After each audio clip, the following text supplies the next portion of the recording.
I'm tired. A little while after posting my review on the Everdrive 64, it came to my attention that the creator Krikzz had released a new version called the Everdrive 64 version 3. I was intending to do a review on the version 3 a while ago, but life happened. So now I've decided to finish what I started. Better late than never. It also seems that while life was taking its course, the Everdrive's creator renamed Everdrive version 2 to version 2.5, and now it's using a cool see-through red shell. Pretty nice, you look pretty nice. From the looks of it though, it's exactly the same in every other way, and it's the same price as well.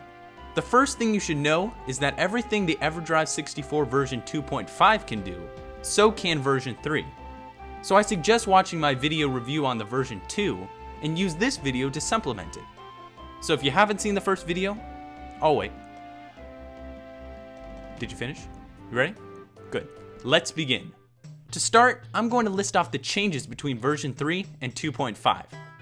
Firstly, version 3 adds an RTC, or real-time clock, which allows one to play a game called Animal Forest, or in most other places, Animal Crossing. But I'll get to more of that later. Secondly, you don't have to press the reset button anymore to save the game. Thanks to an additional battery, you will keep your save without having to worry about accidentally losing it.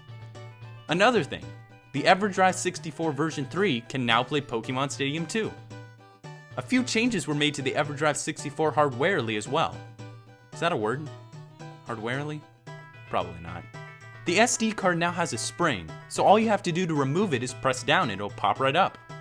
Much better than trying to get the SD card out after having bit off all your fingernails when fighting that giant fish in Majora's Mask with only one heart left.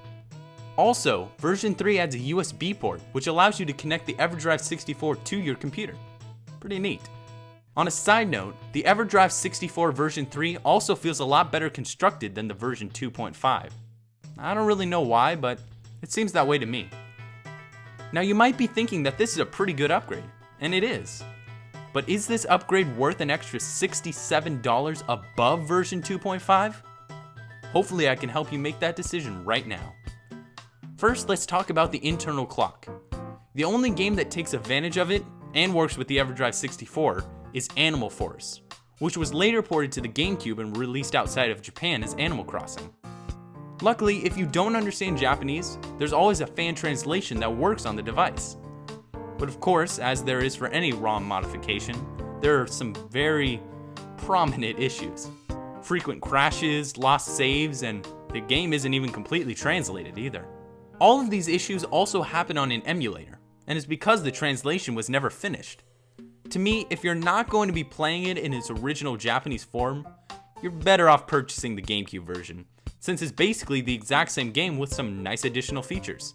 Also, just so you know, you cannot set the clock in-game, or else it will crash.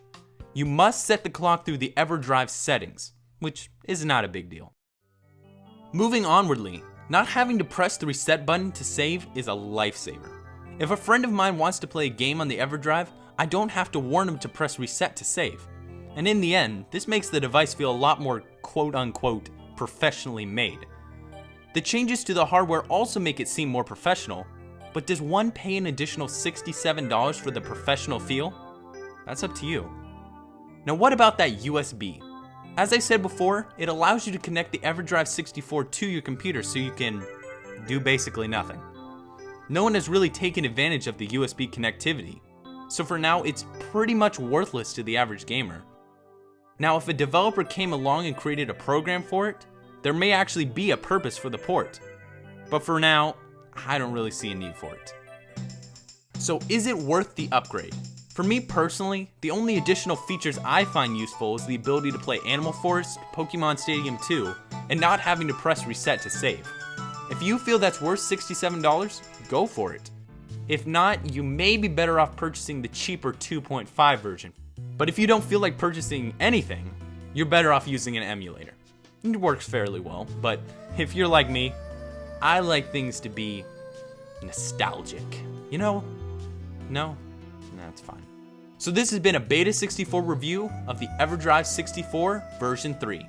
Thanks for watching. 2, 1, time up! This game's winner is... Lee!